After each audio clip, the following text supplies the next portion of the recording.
When my son Dallas was born on August 5th, which if obviously people are watching, they know football, that's right during training camp. And, so that was already hectic at first. We had a two-a-day that day, I believe. My wife, her water broke at 11:30 that night, so I didn't sleep from 5:30 a.m. until the next day, until he was born, out of just pure excitement, obviously. He comes out, he's crying, everything's good, weighs in.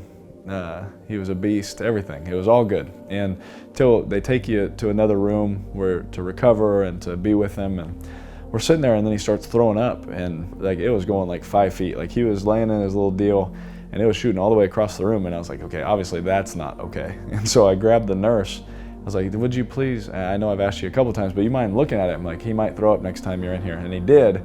And just the terror look on her face, I'll never forget that. So she called our doctor, called a pediatrician, everyone's showing up, x-rays, I don't even know what half the things were called that they were trying to do to figure it out, but they rushed him within, I want to say it was within 12 hours of him being born, he was already being rushed to Children's Hospital to have his first surgery. But the whole time we had such a peace that I can't even explain. The Bible says, peace that surpasses all understanding in Philippians, and it truly was. We were sitting there, and everything went great. So we're like, sweet, okay, thank the Lord that he's okay. I go to practice the next day, and I get a phone call. They're rushing Dallas into emergency surgery again, and my heart is obviously ripped. And I'm crying my eyes out. I'm glad I had my helmet on, no one could see me. I'm crying my eyes out as I'm running up the ramp in Bulldog Stadium, to get up there to call my wife. We get there and everything's great, so everything is good. So we finally have the surgery, he's doing good now. We get to actually bring him home for a couple days. But then he starts getting sick again. And, we were like, man, when is this gonna end? We didn't know. And I remember we go to the hospital and we sit in the emergency room, they finally figured out he has to have his third surgery within, I think this is 20 days now. He has to have his third surgery. And we're sitting there, and obviously your instincts as a dad is like, I'm so sad, you see everyone around you so sad, and my wife, and I'm just trying to be positive and uplifting and encouraging. And I heard it as clear as day, Yahweh tell me, he said, this is not about you, this is not about Dallas, this is about me and my glory. And it was like an eye-opener to me that this situation would go on and he was going to get the glory.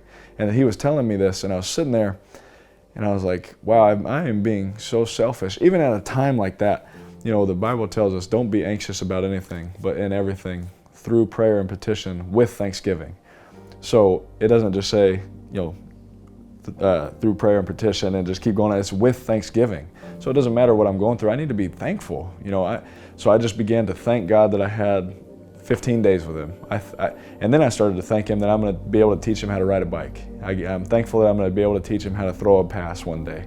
I'm thankful that I'm going to teach him how to dance one day, so when he goes on his first prom day. I was just starting to thank him for everything.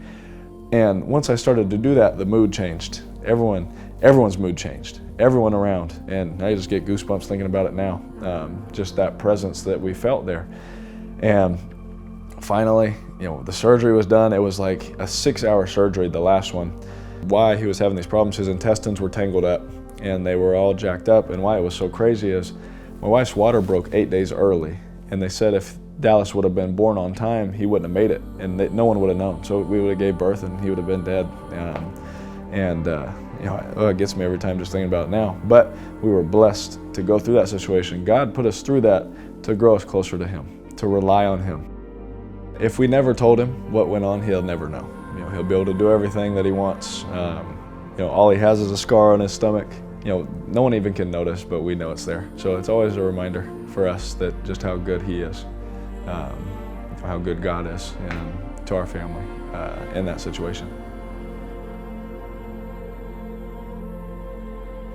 I'm Carr, and I play for him.